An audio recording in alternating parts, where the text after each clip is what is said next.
setiap maulud akan menyambungkan umat kepada nabinya. Al-ittisaliyah, hubungan kita kepada baginda Nabi sallallahu alaihi wasallam. 5 waktu itu kita sudah berhubungan. Di antaranya dalam tahiyat berapa kali kita menyebutkan assalamualaikum ayuhan nabiyyu wa rahmatullahi wa barakatuh. Kalau dilihat dari segi nahwu ataupun balaghah, kalimah yang mengandung mukhatab assalamu alayka seolah-olah beliau itu di depan kita. Assalamu alayka ayuhan nabiyyu wa rahmatullahi wa barakatuh. Karena apa? Ada mukhatab.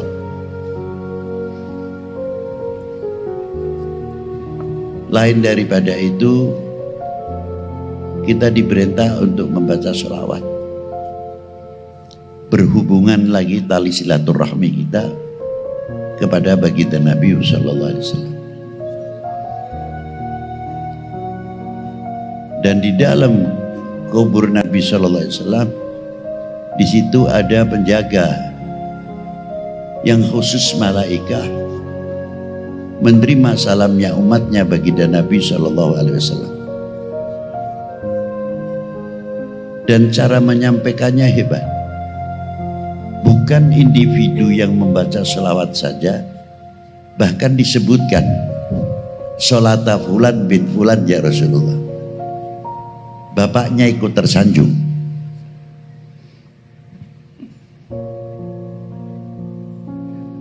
Ma'asyiral muslimina rahimakumullah. Bila hubungan ini tersambung dengan baik, tali temali ini sambung dengan baik. Kalau di dalam dunia tarekat disebut madad. Al-madad ini tidak putus, akan menjadi cerminan yang luar biasa segala tindak atau perilaku untuk kehidupan kita sehari-hari. Karena ittisalnya ma bainal ummah wa bainan nabiyyin sallallahu alaihi wa alihi wasallam.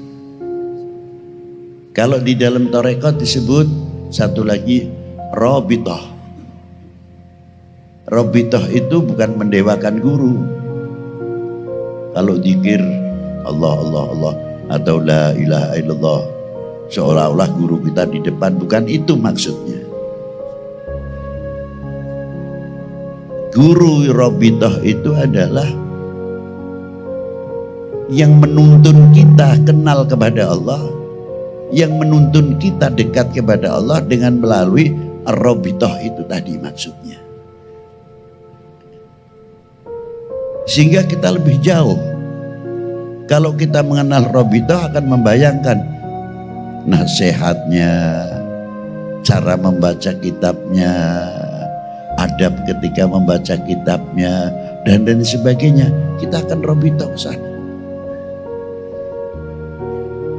Bila mana anak murid selalu mengingat atas jasa-jasa para gurunya, insya Allah akan terkendali dari perbuatan-perbuatan yang tidak terpuji.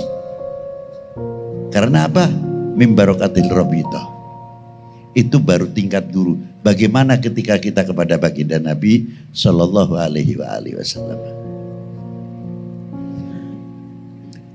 Kita bisa membuka tarikh-tarikh bagaimana Rasulullah didatangkan. Laqad ja'akum rasulun min anfusikum azizun alaihi ma anittum harisun alaikum bil mu'minina raufur rahim.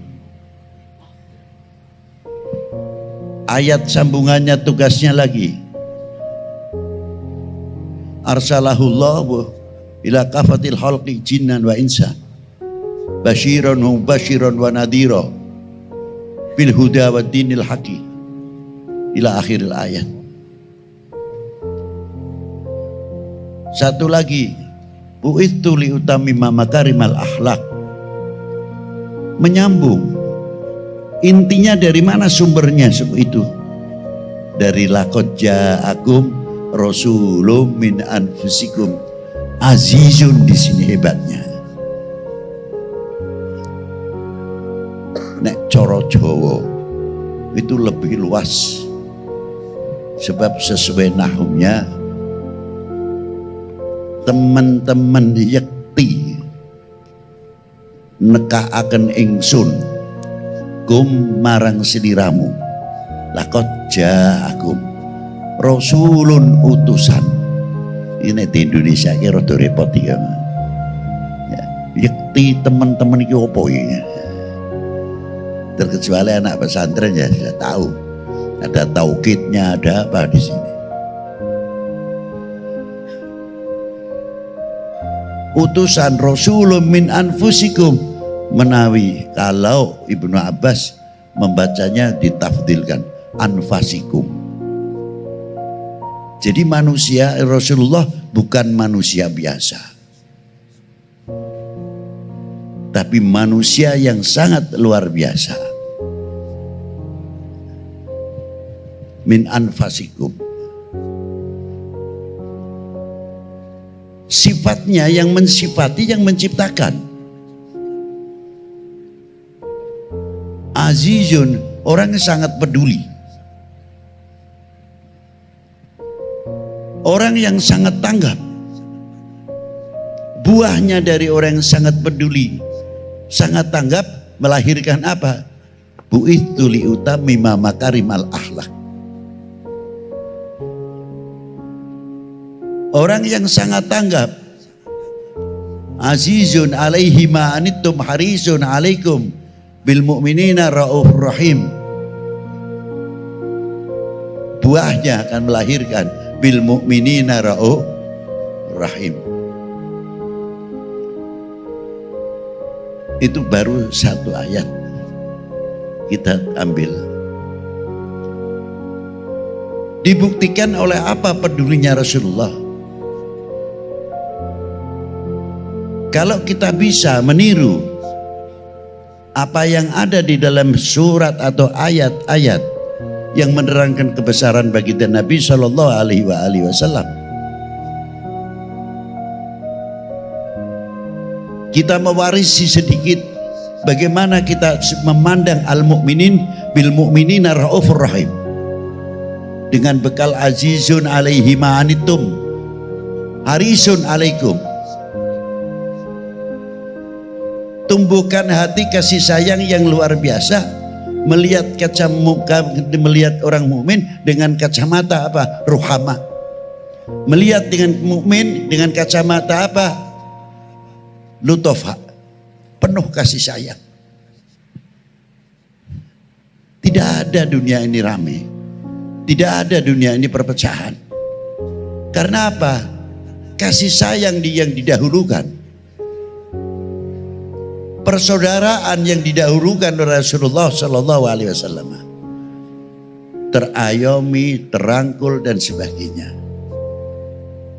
Nah, dibuktikan pada waktu zaman Rasulullah Sallallahu Alaihi Wasallam umur 25 tahun, bahkan belum ada wakil ba'du riwayah, seorang pemuda dalam melihat situasi perpecahan itu sangat mengancam. Kondisi itu sangat menekan. Apa masalahnya? Hanya memasukkan Hajar Aswad.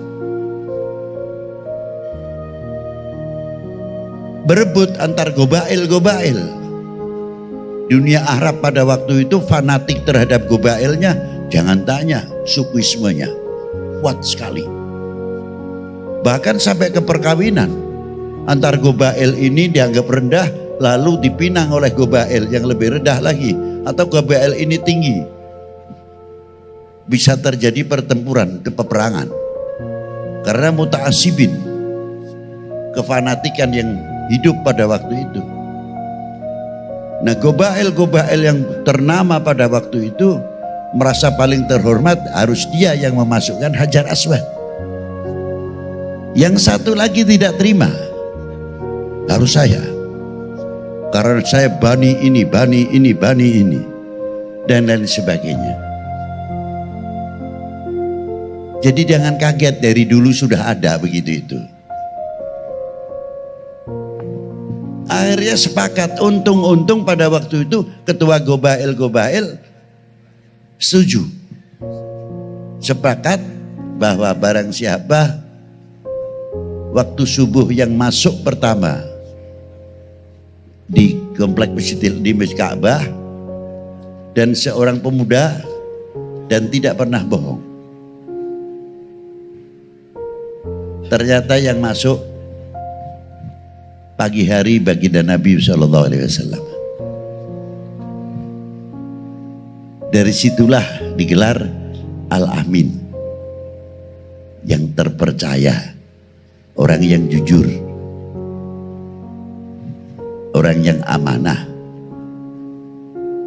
Tapi egoisme tidak terakhir pada diri Rasulullah SAW. Saya sudah terpilih, harus saya. Lainnya odds. Tidak. Gelarnya, sorbannya digelar. Semua ketua suku diambil, Hajar Aswadnya taruh di tengah. Bareng-bareng kita angkat yuk. Nanti yang masuk kan Rasulullah langsung, tapi cara mengangkatnya kebersamaan. Contoh yang luar biasa. Sekarang yang kita tanyakan, kemana Al-Amin itu? Menjadi pemersatu umat, menjadi pemersatu bangsa. Dengan adanya kekuatan ukhuwah akan memperkuat ketahanan nasional, khususnya negara kami Indonesia tercinta. Sudah ada dari dulu contoh yang luar biasa. Mestinya ini menjadi cermin. Maka dibawa oleh siapa? Oleh tokoh-tokoh ulama para pendahulu. Beliau hidup masih muda sudah begitu luar biasa. Sampai kepada masa hijrah memberikan satu percontohan yang luar biasa. Ringkas saja, mengapa Rasulullah dihijrahkan ke tidak di Semenanjung Arabia yang culture-nya sudah lebih maju setapak dibandingkan Arabia itu sendiri? Apa sebabnya? Ada sebab. Rasulullah hijrah itu bukan tekanan karena boikot ekonomi atau yang lain, tidak. Ada atau tidak, tetap Rasulullah hijrah karena wahyu, bukan karena itu.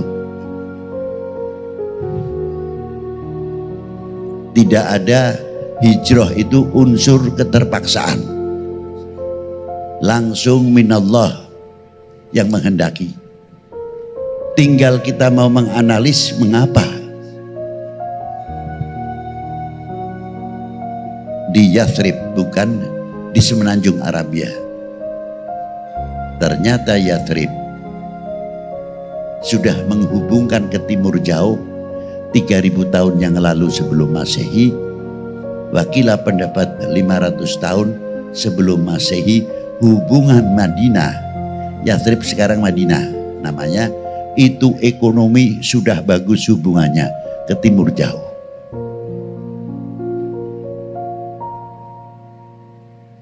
Langsung dari situ juga India termasuk. Jalan itu disebut Jalan Sutra. Termasuk India, nanti ujungnya Indonesia. Putarannya. Termasuk jalan-jalan sutra.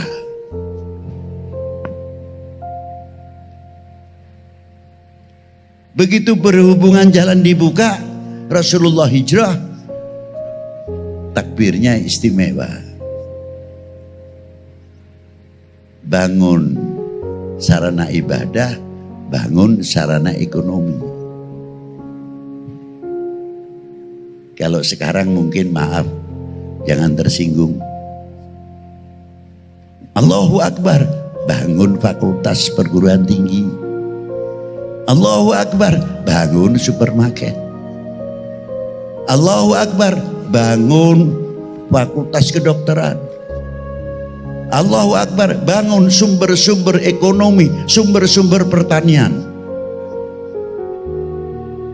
Dari situlah akan mengangkat umat, keintelektualannya dan wawasannya untuk kebangsaan, akan membanggakan negara apa yang telah diciptakan tanah air ini dari Allah Subhanahu wa taala selaku amanat untuk bangsa ini. Apakah hanya ucapan terima kasih? Tidak. Buktikan kalau orang yang mengerti terima kasih artinya membangun.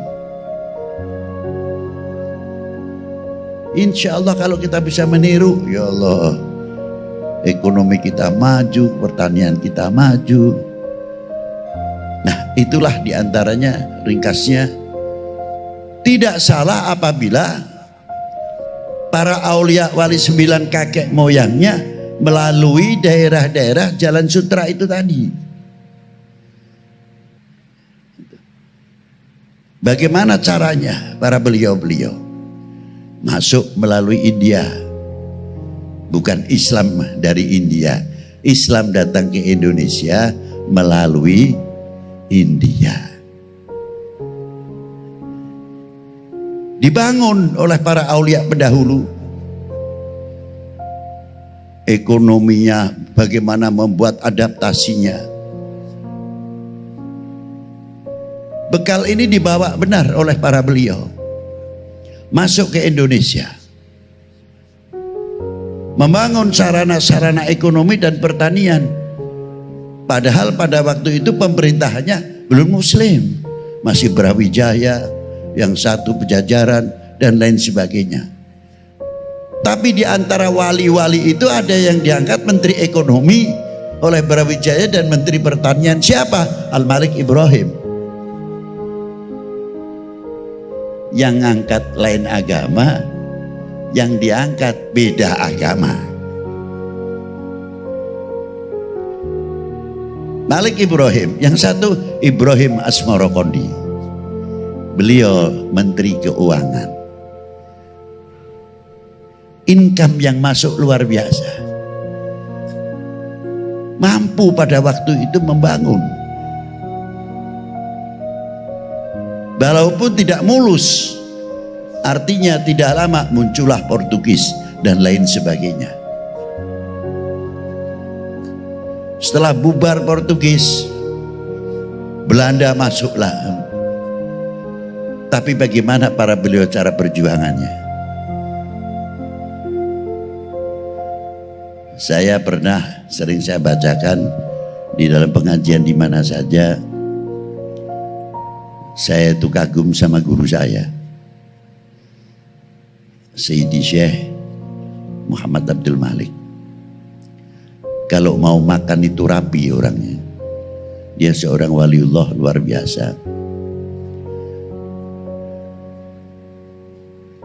Kalau makan dahar paling tidak pakai kuku. Kalau enggak pakai kaos yang ada lengannya, rapi kopiahnya, sarungnya, padahal mau makan. Lama-lama saya terpancing juga. Namanya santri. Jadi saya tanya, Yun sewu yai, kula nyuwun dipun ulang tata caranipun mam. Yai maaf, saya minta diajarin bagaimana caranya adabnya kita makan. Jawab guru saya, Aye atau Habib, saya makan itu bukan kita menghormati atau mengkultuskan nasi atau minuman. Air ini makhluk, nasi pun makhluk. Jadi kalau mau mencari kesyirikan, tidak usah jauh-jauh. Kalau kita mempunyai iktikad orang tidak makan mati, itu termasuk syirik. Kalau kuburan terlalu jauh, kok kuburan jadi sasaran terus ya.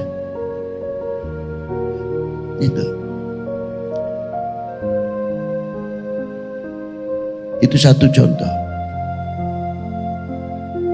Saya nasi ataupun air minum ini, saya menghargai pakai pakaian yang demikian, menghargai si pemberi rezeki. Adab mau makan saja sudah sejauh itu. Dan kalau satu butir nasi ini jatuh, selagi tidak madorot, diambil. Kata guru saya, sebutir saja, jangankan lagi sebutir, seper dari satu butir nasi, kami tidak mampu membuatnya. Siapa yang menciptakan? Allah Subhanahu wa ta'ala. Hormatilah yang menciptakan.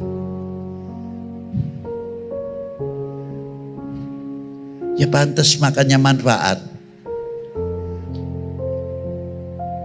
ditaruhkan ya. Yang sekiranya madarat nanti dipisahkan, dikumpulkan oleh beliau. Yang kedua, Habib, satu butir nasi ini yang andil tangannya banyak. Dari mulai mencangkul, membajak sampai jadi nasi. Banyak sekali yang ikut andil. Makanya doanya pantas. Kalau lafalnya jamak. Allahumma barik lana. Bukan Allahumma barik li. Allahumma barik lana. Ya Allah, semoga Engkau memberkahi kami semuanya. Yang mencangkul dapat, yang membajak dapat, yang mentabur tebar dapat, sampai jadi nasi pun yang menanak nasi masuk di dalam Allahumma barik lan. Berarti kita sudah dididik kepedulian sejauh mana antar kita, khususnya al mu'min akhul mu'min, al muslim akhul muslim. Kalau kita sadar, ya Allah ya Rabb, jauh dari segala perpecahan kok. Sebab kita doakan terus dengan Allahumma barik lana, itu menghilangkan kotoran-kotoran hati suudon kita kepada sesama kita. Kalau orang mau mendoakan sudah ke teman kita sendiri, walaupun kayak apa, itu menandakan hatinya bersih. Itu hebatnya. Ma'asyiral muslimin rahimakumullah. Tidak cukup dari itu, diteruskan doanya, minta diselamatkan daripada api neraka. Bima razaqtana wa qina adzabannar. Sinambung. Lalu guru saya meneruskan, Habib, gimana agama ini masuk ke Indonesia? Al-Islam khususnya bukan oleh tangan satu orang kiai pewaris Nabi, bukan satu wali, ratusan para aulia di Indonesia, dari mulai Jamaluddin Hussein yang ikut andil besar para aulia bagaimana menghadapi Portugis pada waktu itu, sampai jatuhnya Malaka. Mengapa Malaka jatuh? Padahal luar biasa. 1511 Masehi digembosi dari dalam, supaya tidak percaya dengan ulamanya, tidak percaya dengan aparatur negaranya, terus dihembuskan. Itu sebab musababnya. Sultan Mahmud kalau tidak salah zaman itu sudah kurang mendapatkan kepercayaan. Itu sengaja. Dari situlah jatuhnya Malaka. 15:11. Sejarah itu penting. Itu bagian meringatkan kita. Demak diantaranya. Setelah Kanjeng Sultan Trenggono selesai. Karena apa? Perang saudara. Kakak adik satu kandung tidak akur. Antem-anteman sendiri. Akhirnya Demak pindah kemana? Ke Pajang. Ini tuladan contoh untuk kita. Supaya buka mata, pikiran jalan. Saya bertanya terkadang, Pak, maaf. Jawab yang tegas, mau enggak? Mau enggak? Rela atau tidak kalau Indonesia ini pecah? Jawab yang keras. Setuju sekali. Gimana Pak Polres? Pak Deni, Pak Ramil, sepakat kan? NKRI harga harus tanamkan ke anak-anak kita itu. Itulah. Ini satu contoh luar biasa yang dirintis oleh para beliau. Tidak lama Portugis, kejadian Demak selesai. Ulama kita tidak tinggal diam. Pejuang para tokoh kita tidak tinggal diam. Bagaimana cara membangkitkan, membangun, merasa mencintai kepada bangsa, mencintai kepada republik ini. Dulu masih belum ada republik. Bagaimana caranya? Bagaimana cara merintisnya? Entah di Jakarta masih ada atau tidak. Kalau di Jawa sebagian masih pakai. Di antaranya kalau bangun rumah, tengahnya itu pasti dikasih merah putih. Sebagian masih ada, tidak? Ada ya.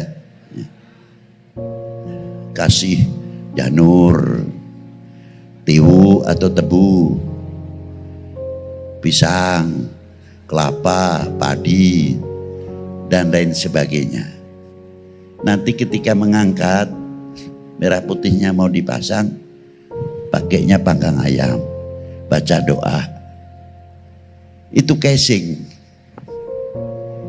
Sebenarnya penutup. Sebab kalau langsung instansi pemerintahan Hindia Belanda pada waktu itu jelas benderanya mereka. Lalu mendadak kita pasang merah putih, walaupun dibungkus, gubetkan di situ, pasti kena dampaknya. Sesepuh-sesepuh kita tidak kalah akal, kasih janur, filosofinya, kasih tebu, dan lain-lain sampai pada ritualnya kasih doa. Belanda mau menangkap, tidak bisa, karena dianggap apa? Culture. Itu hebatnya. Filosofinya di mana? Dan itu nanti dipasang, reng ataupun usuknya nanti ada yang 1 minggu baru dipasang, 10 hari bisa dipasang. Itu satu contoh. Subhanallah. Ternyata mengandung apa? Kita suruh melihat. Kalau janur yang begitu cantiknya kena panas, kena kehujanan, lama-lama berubah. Panas jadi coklat. Kelapanya juga berubah. Padinya juga berubah. Pisangnya tambah matang dan lain sebagainya. Kira-kiranya merah putihnya berubah tidak? Itu Indonesia. Diangkat dari jauh oleh para ulama-ulama pendahulu. Bagaimana menanamkan, merasa menghargai Handarbeni oleh tokoh-tokoh ulama-ulama kita para pendahulu. Itu hebatnya. Dan sampai sekarang budaya itu sebagian masih diperkuat supaya kita tidak melupakan sejarah. Kelihatannya simpel, sepele, tapi berat. Ma'asyiral muslimina rahimakumullah. Inilah para ulama-ulama, para aulia-aulia, para pendahulu. Sampai terkadang saya itu ditanya, Beb, istimewanya ziarah Wali Sembilan itu apa? Mau jawab, karomah sudah umum, ambil barokah ya sudah. Saya jawabnya, saya itu sebetulnya kalau ziarah Wali Sembilan cuma satu sajalah, malu. Malu. Loh Beb, kok malunya di mana? Ya kalau barokah karomah kan sudah umum. Malunya di mana Beb? Ini loh, saya pengalaman ziarah Wali Sembilan. Tidak ada satupun makam Wali Sembilan itu yang sepi. Sudah dikubur sekian ratus tahun, Sunan Ampel, Sunan Giri, Malik Ibrahim, sampai Bonang, Sedayu, Derajat, sampai Kalijogo, Demak, Kudus, Murio, sampai Gunung Jati, sampai Banten, masih bisa bangun ekonomi kerakyatan. Ada tidak kuburan Wali Sembilan yang sepi? Semua ramai.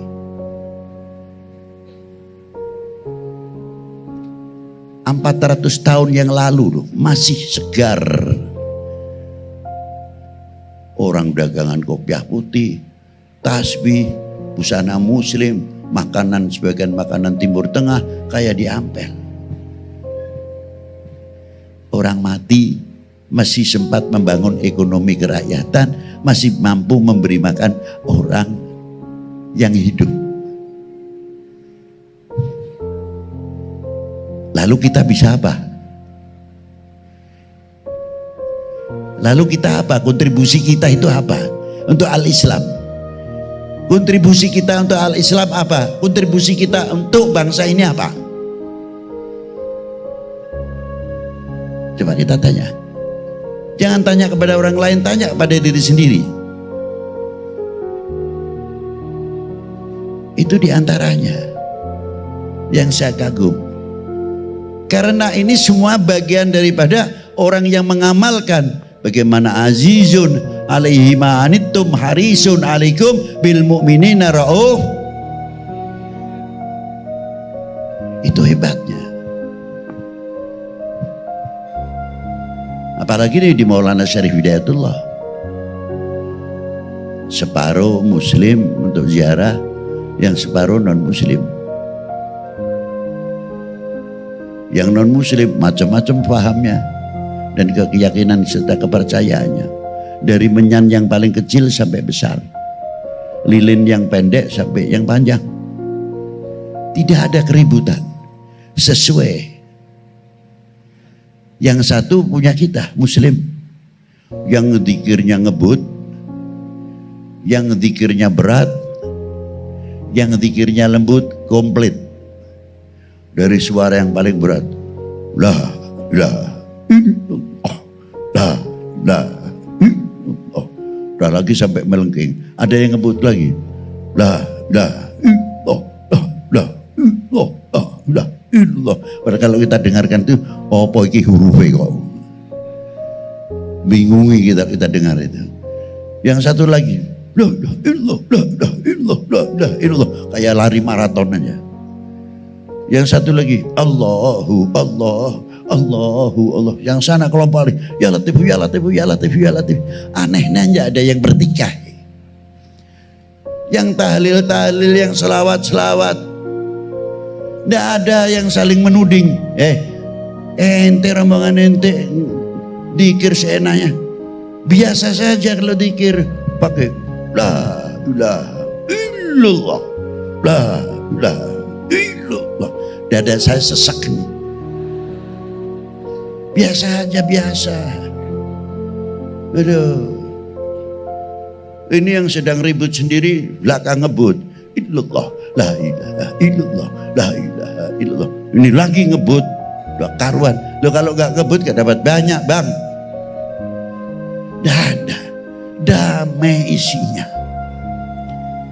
Jadi saya pikir orang mati masih bisa merukunkan orang. masih mengukhuwahkan orang, padahal sudah mati sekian ratus tahun. Lalu kita ini apa? Kalah dengan orang mati atau tidak?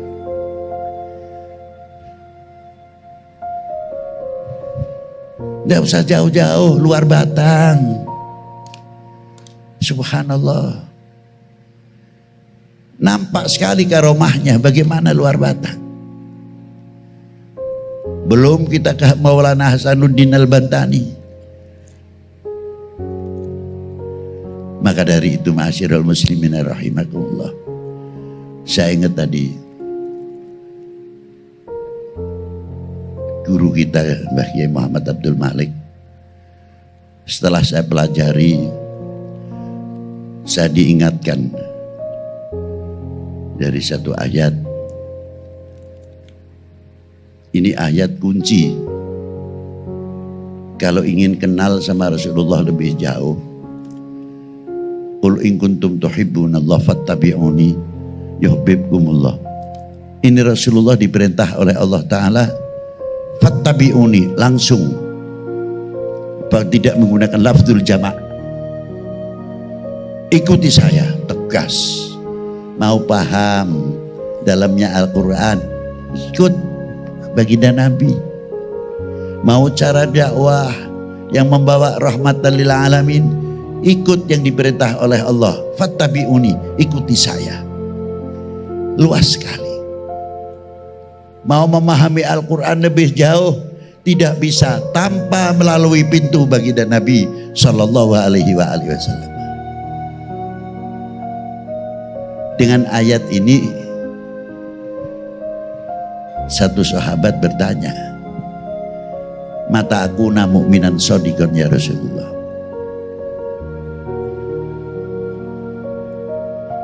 Sejauh mana kita dikategorikan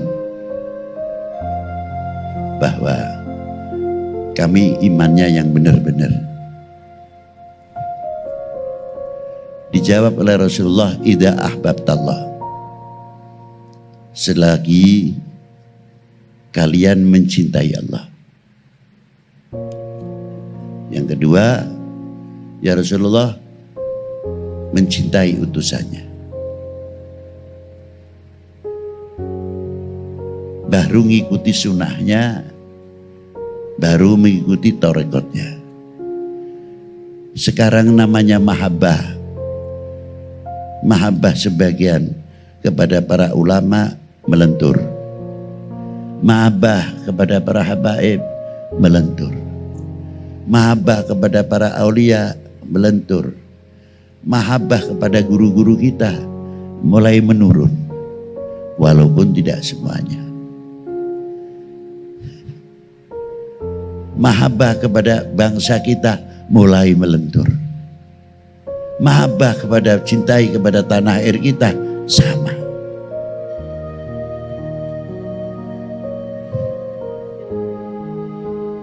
Ini yang perlu kita benahi, perlu kita dandani,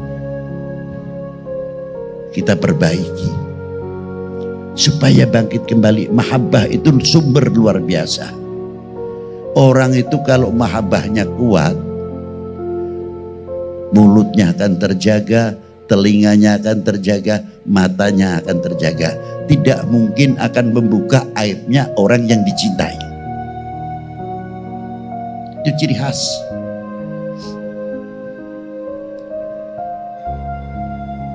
Istri saya tidak cantik, tapi saya sayang, demen, bener. Tidak pernah mengatakan, kalau istri saya sih jelek apa adanya aja. Istri saya cantik. Karena apa? Al-mahabbah.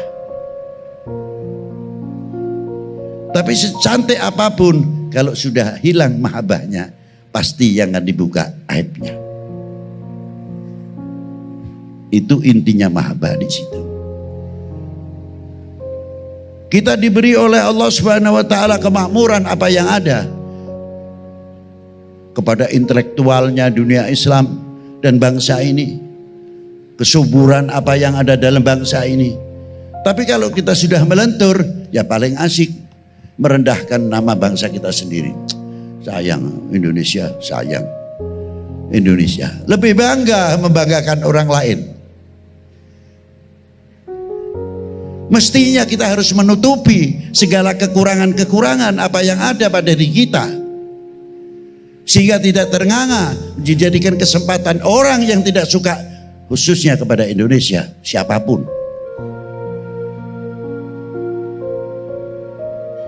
Nah, yang mencintai itu sangat penting sekali. Kalau ini sudah melentur, maka terusannya apa? Mengikuti sunnahnya, torekotnya. Kalau orang mengikuti sunnah Nabi dengan kecintaannya luar biasa, tidak mikir pahala. Cuma yang dipikir cuma satu, besok kita sama Rasulullah, enggak ya? Yang diinginkan cuma ingin berkumpul dengan baginda Nabi SAW. Tidak tanya ini pahalanya apa, ini pahalanya apa, tidak. Percaya penuh dengan orang yang dicintainya. Itu mahabbah. Nah, tengahnya itu ada. Tengahnya itu ada apa diantaranya? Ini menjadi peringatan kita. Waliyatafatun nas fil iman ala qadri tafahudihim fi mahabbati. Kadar bobot iman seseorang tergantung kecintaannya kepada aku. Oknum manusia yang mau menghancurkan umat Islam khususnya, umat beragama pada umumnya, dan akan menghancurkan bangsa dan negara ini dibalik maknanya. Awalnya maknanya kadar bobot iman seseorang tergantung kecintaannya kepada aku, artinya Rasulullah. Nah, kalau dibalik berarti kalau mau menghancurkan umat Islam khususnya, umat beragama umumnya, hancurkan cintanya kepada tokoh agamanya, hancurkan kecintaannya kepada ulamanya, aulianya khususnya baginda Nabi SAW. Hancurkan dulu, nanti umat itu paling gampang dipecah belah. Seandainya kamu mau menghancurkan bangsa ini, jauhkan kepercayaan masyarakat, bikin masyarakat supaya tidak percaya kepada pemerintahnya, aparatur negara, kepada TNI-nya, kepada polisinya. Terus diorbitkan. Ketika kita duduk bersama dengan TNI Polri, ada acara Maulud Nabi dan lain hari-hari besar, jarang diorbitkan. Tapi nanti ada oknum satu dari polisi ataupun TNI, terus dikembangkan begitu. Betul? Betul?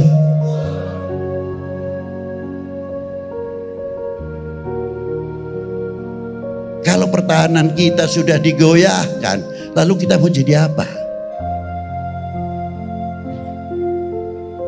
Maka apabila kita sudah mengetahui hal yang demikian, ayo kita bersama-sama rapatkan jajaran kita. Jangan memberikan kesempatan kepada oknum manusia yang akan menghancurkan Indonesia ini.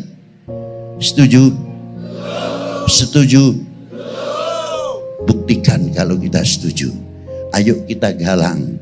Jangan perpecahan terus. Kasihan. Ulama kasihan. Para aulia kasihan. Para aparatur negara, pejabat kasihan, ngurusi gitu-gitu saja. Kita masih banyak urusan untuk bangsa dan umat ini. Dari segala bidang, dari pertanian, dari ekonomi. Jangan sampai kita negara yang subur makmur ini, kita ekonominya ketinggalan. Lain daripada itu apa? Dunia pertanian ketinggalan. Sehingga sampai terkadang, maaf kalau sering saya singgung, dari pertanian itu hebat sebetulnya untuk membangkitkan rasa memiliki. Jambu ditanam di Indonesia, besar di Indonesia, yang dapat nama orang lain, jambu Bangkok. Ya Allah, mbok dirubah. Ini jambu mana? Bogor. Indonesia Bogor. Oh ini jambu mana? Oh jambu Semarang, Indonesia. Bangkitkan kearifan lokal. Ini akan membantu ekonomi. Merasa Andarbenia semakin kental. Karena apa? Kita bangga. Jambunya tidak kalah besar-besar. Katesnya California jauh bener. Pusing, jadi kita ini golongan pelarat apa kaya? Tanahnya subur, tapi yang dapat nama orang lain. Karena apa? Kurang Andarbeni, kurang memiliki. Alhamdulillah masih ada gula Jawa, pisang Ambon. Ini kalau gula Jawanya berubah, ampun dah. Nih, saya khawatir sekali. Habib Lutfi kemana-mana, walaupun menerangkan Maulid Nabi, Habib Lutfi ketakutan terus mewarnai. Apa di antara takut jangan sampai Indonesia dipecah belah. Kemanapun Habib Lutfi tidak akan berhenti mengatakan NKRI. Itu bagian kewajiban kita. Mempertahankan ketahanan nasional. Itu kewajiban kita bersama. Setiap individu harus tegas dalam masalah ini. Kalau ini benteng ini kuat, kita tidak mudah akan dipecah. Maka dari itu, ayolah kita sama-sama ekonomi kita biar maju gimana, kembangkan kearifan lokal dan lain sebagainya. Insya Allah kita akan diberi barokah oleh Allah Ta'ala. Saya yakin itu. Selagi kita mencintai baginda Nabi Sallallahu Alaihi Wasallam, selagi kita mengikuti baginda Nabi Sallallahu Alaihi Wasallam, jangan khawatir orang ahli selawat. Negara pun akan terlindung dapat barokahnya min ahli selawat. Barokah dari maulidin Nabi Sallallahu Alaihi Wasallam. Sampai di antara hadits Kanjeng Nabi bersabda, ana indaman shalla alayya, saya selalu memperhatikan orang yang selalu membaca selawat kepada kita. Indonesia alhamdulillah maulud, membaca selawat, darah ilul khairat berkembang dengan baik. Semoga semakin subur dan kita diberi keukhuwahan yang luar biasa. Persatuan semakin kuat, kesejukan semakin tumbuh. Walaupun beda baju, tetap tidak akan membedakan Indonesianya. Bajunya yang satu apa, monggo. Yang satu monggo, bajunya apa. Ya, Anda Indonesia kan? Oh iya, saya Indonesia. Tolong pegang Indonesianya yang kuat. Itu saja. Insya Allah kita akan semakin kuat. Demikian yang bisa saya sampaikan. Wassalamualaikum warahmatullahi wabarakatuh.